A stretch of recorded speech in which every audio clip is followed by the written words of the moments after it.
I was adopted. I never knew my real mother. Rather, I knew her at one time, but I left her side when I was too little to be able to remember. I loved my adopted family though.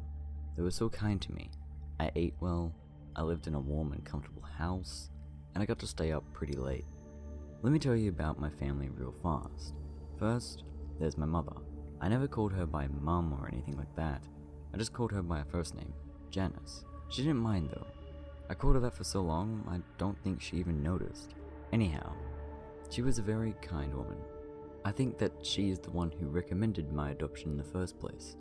Sometimes I would lay my head against her in front of the television, and she would tickle my back with her nails. She is one of those Hollywood mothers. Secondly, there's Dad. His real name was Richard, but he never liked me much, so I began to refer to him as Dad, in a desperate attempt to gain his affection. It didn't work. I think that no matter what I called him, he would never love me as much as his own child, and that's understandable, so I didn't really press the matter. The most notable attribute of Dad was his unmoving sternness. He was not afraid to pop his children when they did something wrong. I found that out before I could use the restroom properly. He didn't hesitate to spank me. Well, I'm in line, and it's because of his methods. Lastly is my sister. Little Emily was really young when I was adopted, so we were about the same age, but she was slightly older. I like to think of her as my little sister though. We got along better than any sibling could possibly get along. We would always stay up late together and just talk. Well, she did a lot of the talking. I mostly just listened because I loved her. It was a great setup that we had. We were short on bedrooms, so because I didn't want to sleep in the living room by myself when I was littler, I had a pallet set up for me next to her bed on the floor. This is where I have slept since, but it was cool with me because I enjoyed being with her and I had always felt pretty protective of my little sis. Everything changed on a horrible Wednesday night. I was at home taking a nap when little Emily opened the front door. The sound of the door opening pulled me to a state of consciousness, and I walked from the room down the hall to the living room. That's when I first remembered it was a Wednesday. I was never any good at keeping track of what day it was. Actually, I'll just go ahead and say it. My sense of time was horrible. But nevertheless, I knew it was Wednesday because Emily had just come home from her church's youth group gathering. She walked in the front door and hugged me, and then was followed in by Dad and Janice. "You have a good nap?" Janice said teasingly as she ruffled up my hair. I just shook my head away and snorted in a manner that clearly expressed that I was teasing back with her. "Don't you snort at your mother like that," said my father gruffly with authority. He shut the door behind him and hung up his coat. I was clearly joking. I growled under my breath. He must not have heard me because I didn't feel him smack me. Emily then proceeded to our room, and I followed. She started telling me about her day. You know, the usual teenage girl stuff. But I listened so that she would feel better. After her summary, she suggested watching TV, and I obliged, and jumped onto the couch as she was going for the remote. She rolled her eyes at my little brother-like immaturity, and scooted me over and sat down. The TV turned on, and we watched it together until the sun went down. Emily was the kind of girl that, instead of watching cartoons and soap operas, would rather watch Discovery and Animal Planet and National Geographic. I like those too, so I don't mind. Actually, those were the only channels that could hold my attention. So it got late and Janice walked up behind the sofa. "Emily, it's past your bedtime. Turn off the television and go to your room." "You too," she pointed at me. Emily turned off the program we were watching grudgingly and stood up. She started down the hallway to our room. As I followed, I couldn't shake the feeling that something wasn't right. We went into our room and Emily turned off the light. Just as she did, I caught a flash of movement out the corner of my eye. It was out the window. But as soon as I redirected my line of sight to where the window was, no longer in my peripheral vision, what it was that I thought I saw was gone. I still remained alert, for my sister's sake. I laid there in the darkness, with nothing but the thin ray of light from the street lamp outside to illuminate the room. It wasn't much. Time and time again I could have sworn that I heard subtle sounds just out the window.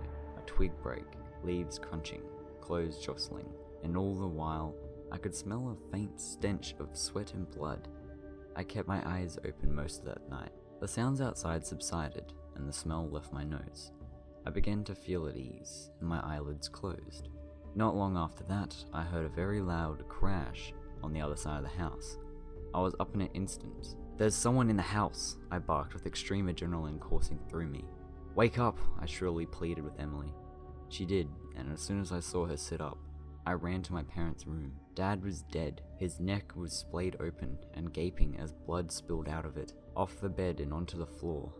I saw that the master's bathroom door was closed, and just before it, on the outside, was a man. A man. I don't feel comfortable calling it that. He was very large and rugged. He turned around and saw me, and that's when I saw him accurately for the first time. I won't forget it. His eyes were large and beady and trapped with lust. He was styling a beard that was badly unkempt, with blood dripping off.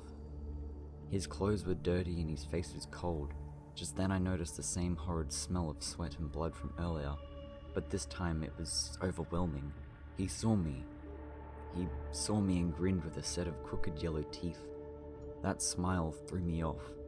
I thought that I was going to die, but then he turned back to the bathroom door, completely unperturbed by my presence. I was terrified and didn't know what to do. As I watched him shoulder through the door that was Mum's only protection, I watched as he raised the large razor that he was carrying, but had obviously neglected to use properly. I watched as he sliced her open and tore her to shreds. I then heard something, the last thing that I wanted to hear. It was Emily's scream coming from behind me.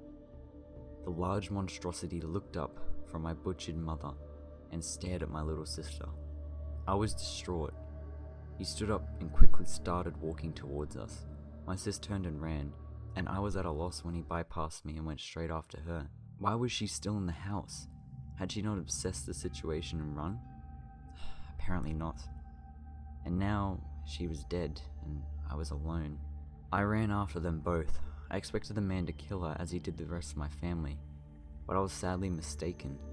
He grabbed her by the arm and jerked her away to make clear that he was in control. He dragged her through the house. I was making all the noise I could, hoping and praying that someone would come to my aid. He mustn't take her, not her. As he passed me, I backed against the wall and whimpered with terror. Why? He didn't respond except by putting his free hand on my head while Emily screamed in the other, saying, "Good boy." He gave another crooked grin, a very cold, unnatural laugh. I followed him to the door where he dragged my helpless sister after him. He opened it, pulled her out, and slammed it shut behind him. I'm now sitting in the house of my mutilated adopted parents, shivering and whimpering with dismay. He's out there with her, doing who knows what to her, and I can't do anything. I would if I could, but I can't. I would chase after them in a heartbeat, but I can't. I sit here, looking at the front door. I look down at my paws. If only I could open doors. Well guys, that was Doors, a creepypasta, which I haven't done one of these in a while, that holy shit gets pretty tense. But not only that, has a really fucking good plot twist, I must say. The whole time you're not really let on much to believe that the narrator is a dog until right up to the last part, which that's very well written, I gotta say. Like, there's little hints around, but you'd never really think of it because of how human-like the dog was personified. But again, it wasn't. It was a bit slow, and it wasn't overly scary, but it was really tense once you started getting into it. It was sort of like a really slow build up, and then once you hit it, it started going down pretty quick. So yeah, that was Doors, creepypasta, and honestly, pretty good one in my opinion. Let me know what you thought of it in the comments below. I'd like to hear your thoughts. If you liked it, leave a like. If you dislike it, dislike it. Subscribe to support this channel, and if you do, hit the bell to get notified. You can join my Discord, the link to do so is in the description below, You can also share this video around to give your friends a scare. And as always, thank you so much for watching.